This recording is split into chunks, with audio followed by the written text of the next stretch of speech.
Hello everyone, I welcome you all to Legacy IAS with another interesting discussion on one of the most touchy topics as far as India's exports and imports are concerned, that is the discussion of oil.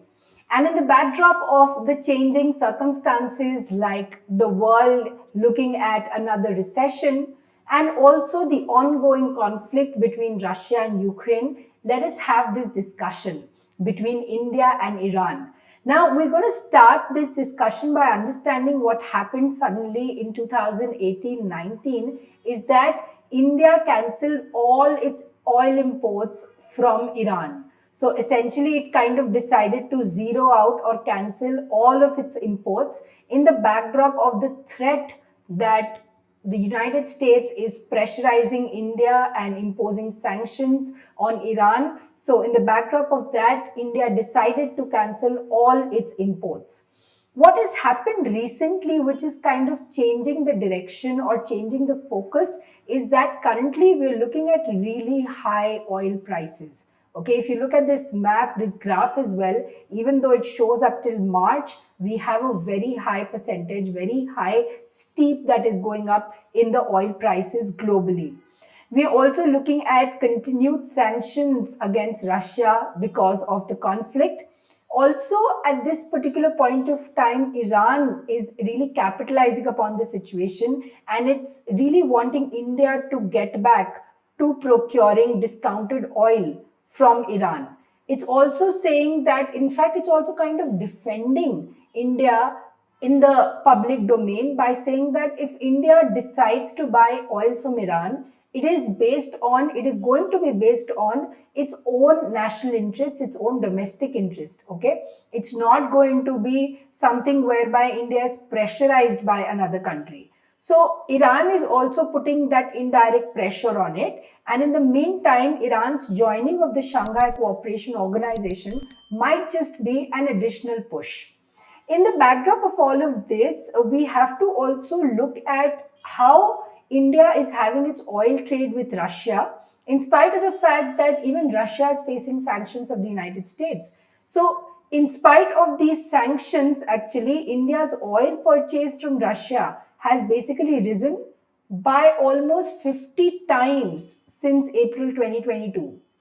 In fact, Russia is today India's top suppliers of oil, right? So this is a very important point to be noted, which Iran is also looking at, and Iran is constantly saying that if you can do that with Russia, then why not us?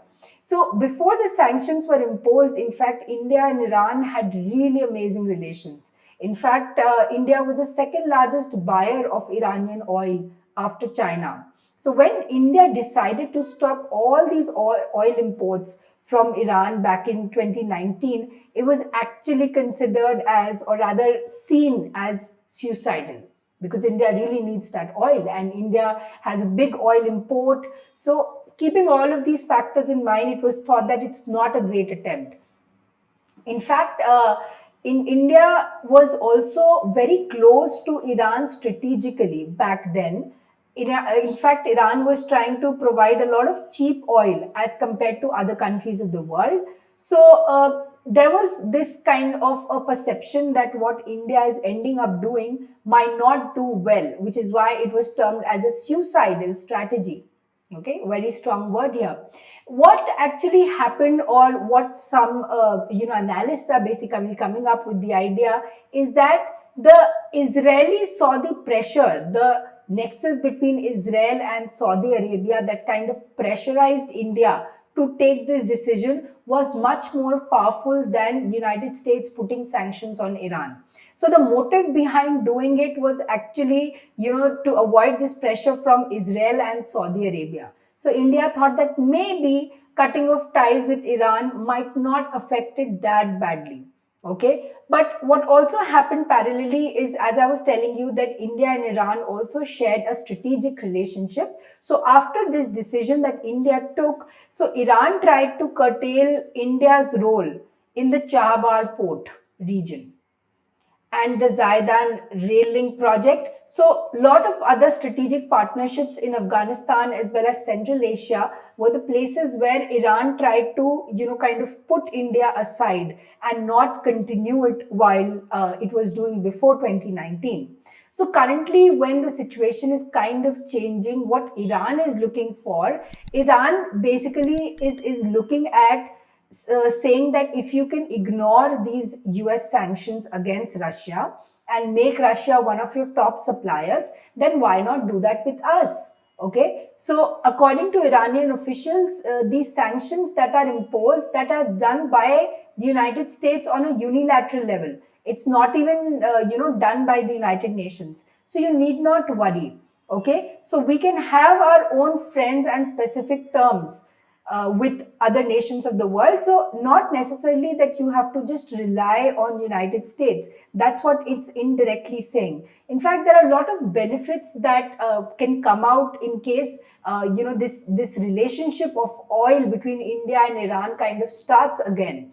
If we look at the benefits that are there for India, so Indian refineries are much more suitable to the oil which comes from Iran. Okay, Iran manages to use the Indian rupee for all their trades and transactions with India. So that is really helping the Indian economy. Okay. The transportation cost that is coming from Bandar Abbas and the Chabar Port are much lower as compared to what India would have to procure or India would have to pay for procuring oil from other regions. All right. In fact, India can also utilize this opportunity to further push other products that are there for the Iranian markets, like pharmaceuticals, machinery, and food products. In fact, Iran is also going to benefit in this situation because, of course, India is the third largest importer of oil in the world. So globally, Iran is actually missing out on a very important player. 80% of the oil needs that is there of India is basically coming from imported oil. And also Iran needs a consumer. I told you that we're really looking at, some kind of a recession. And Iran just might face the brunt of it. And just the economy is not that strong and resilient. The sanctions have affected Iran to some extent. So giving all of this situation, the mutually beneficial relations, the business and strategic interests that are there, of basically this kind of collaboration is something that India can look out for. At the same time, India should also remember that China has not stopped. China is going on with a lot of Iranian imports, Iranian oil imports, and also is parallelly buying a lot of Russian oil at discounted price. So India does not want to be in that situation where India comes out and China capitalizes upon the situation. Already to some extent that has happened, but nevertheless, now that it has got the opportunity and moreover the strategic interests that are there between India and Iran. In fact, India's interest with regards to how it can bypass Pakistan in order to reach Afghanistan. We're looking at Afghanistan where Taliban has come to power. So India's interests in Afghanistan, or rather good relations with that region, are essential. And in this regard, who's going to help us? Iran. Okay, India connects with the former CIS countries, with Russia, and even with Europe. Lot of it can be benefited when we're looking at India's relations with Iran. In fact, another very, very important point of a discussion in India-Iran relations is our Chabar Port, as you can see in the map as well. Okay, so Chabar for India is essentially a connectivity hub for the entire SCO region. Okay, and India is really interested in making Chabar a big part of the trading activities.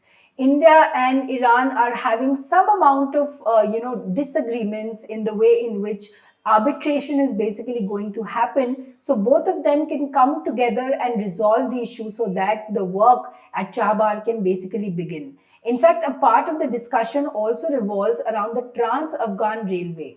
This Trans-Afghan Railway is another economic project which is gaining a lot of traction Again, in this regard, India and Iran both are important. In fact, for India, Iran is very important. So, keeping all of these multiplicity of factors in mind, it might just be a good idea for India to come back, reignite its ties, and restart its relations on oil with Iran. So we'll have to watch out for what the Ministry of External Affairs does in this scenario. I hope you've enjoyed the discussion. Thank you so much.